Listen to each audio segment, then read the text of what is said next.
Boa noite, hoje iremos falar um pouco sobre a política antiterrorista dos Estados Unidos e a islamofobia. Primeiro, vamos entender um pouco do que se trata esses conceitos. Vamos começar a falar sobre a islamofobia. O conceito de islamofobia é muito mais do que preconceito e ignorância. É uma série de intervenções ou classificações que afetam o bem-estar das populações designadas como muçulmanas.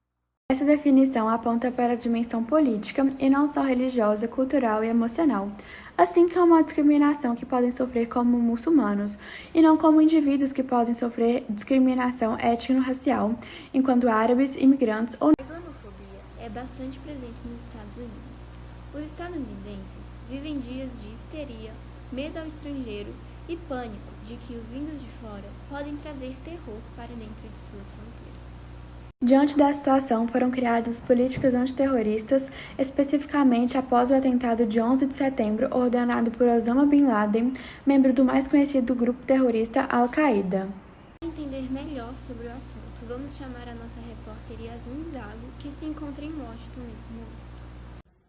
Boa noite, Luiz. Hoje estamos aqui em Washington, capital dos Estados Unidos, para vermos um pouco mais a realidade das políticas antiterroristas aplicadas nos países atualmente, que passou a ser mais rígido principalmente após o atentado de 11 de setembro de 2001, realizado por grupos terroristas islâmicos contra as Torres Gêmeas em Nova York. E esse atentado ele foi muito marcante para a história estadunidense e ele comoveu o mundo. E principalmente por causa dele, as pessoas passaram a ter um grande pânico por povos muçulmanos e islâmicos em geral. E esse grande pânico vem sendo muito aproveitado pelo governo para gerar um maior controle sobre a população e sobre a política do país. E esses povos, essas culturas islâmicas vêm sendo muito reprimidas atualmente no país. E futuramente vemos uma sociedade com essa exclusão social desses povos, que já é marcante hoje em dia, bem mais marcante no futuro, provavelmente, e com uma sociedade com essa visão grande, muitas vezes preconceituosa contra esses povos. E a não ser que essas pessoas comecem a estudar mais sobre a situação e ver que nem todas as pessoas dessa cultura são povos terroristas, e na verdade a maioria não é e sofre muito com esse preconceito. Muito obrigada, Yasmin. Agora vamos chamar a nossa repórter Evelyn Soares, que irá nos esclarecer um pouco mais sobre a islamofobia. Boa noite, Evelyn. Boa noite a todos, sejam bem-vindos a mais um Culturas em Jogo. Hoje estamos aqui com a antropóloga Helena Peixoto e vamos falar sobre a islamofobia e seu impacto no dia a dia das pessoas. Para iniciarmos, como surge e ocorre a islamofobia? Boa noite. A islamofobia nada mais é do que o preconceito que as pessoas têm de acharem que todo muçulmano é terrorista, quando na verdade não é bem isso que acontece. A primeira coisa que a gente tem que esclarecer é que nem todo árabe é muçulmano. Na Península Arábica há 3 tipos de religião predominante, que são cristianismo, judaísmo e o islamismo. São muçulmanos apenas os que seguem ao islamismo. E aí o que acontece? O islamismo não prega nenhum tipo de discurso violento nem nada, muito pelo contrário, a palavra islã vem do árabe e significa paz. Mas aí o que acontece é que alguns praticantes têm interpretações próprias da tese que a religião prega e cometem ataques terroristas em nome da religião. Mas esses casos são radicais ao extremo.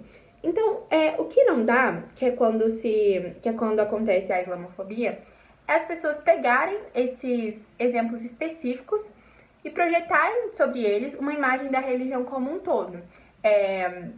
Colocá-los como base dos fundamentos do islamismo, entendeu? Aí é a partir daí que se dá a islamofobia. Os veículos de comunicação, como jornais, revistas, programas jornalísticos e documentários, são grandes plataformas de informações que nos atualizam sobre o que está acontecendo ao nosso redor. Qual o papel que a mídia exerce sobre essa culpabilização dos muçulmanos? Na verdade eu penso que com certeza a mídia e as próprias fontes históricas também, elas contribuem de forma muito negativa. Por quê? São muito poucas ou quase inexistentes as matérias que realmente buscam esclarecer o que é o islamismo, contar um pouco mais sobre a religião, sobre os muçulmanos. Não, a gente só encontra matérias falando dos ataques, do terrorismo. Então a mídia está sempre mostrando o lado ruim. E isso ajuda a manipular o pensamento das pessoas sobre a religião. Então, aumenta o preconceito, a intolerância, etc.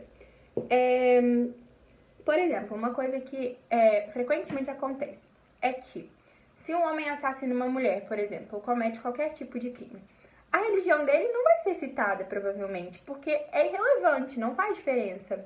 Agora, se esse homem for muçulmano, com certeza vai estar lá na manchete.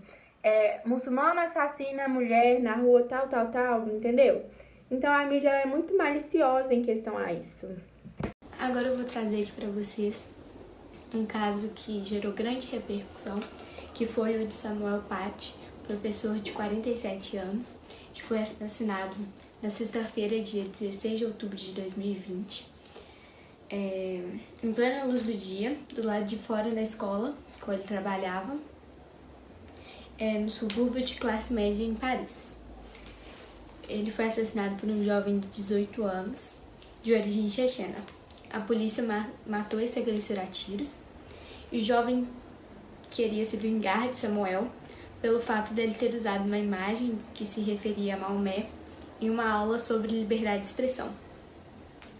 Os muçulmanos acreditam que qualquer imagem que remeta a Maomé é uma blasfêmia, porque a culpa destes crimes cai sobre o islamismo.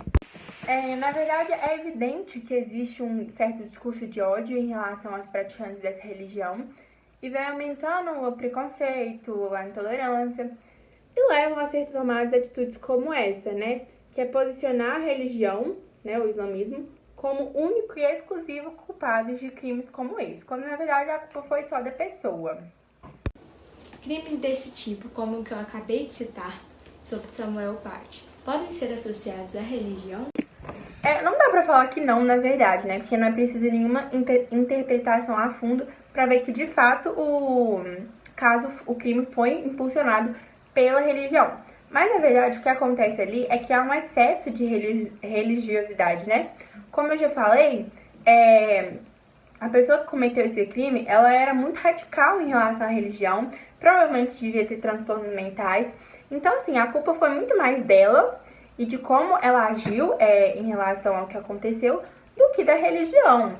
É lógico que a religião está envolvida sim, mas não dá para culpabilizar ela, culpar ela, né, pelo crime por completo, né? Então, o que não dá, como eu já falei, né, as pessoas pegarem esses casos e ter eles como base dos fundamentos, a tese da religião, né?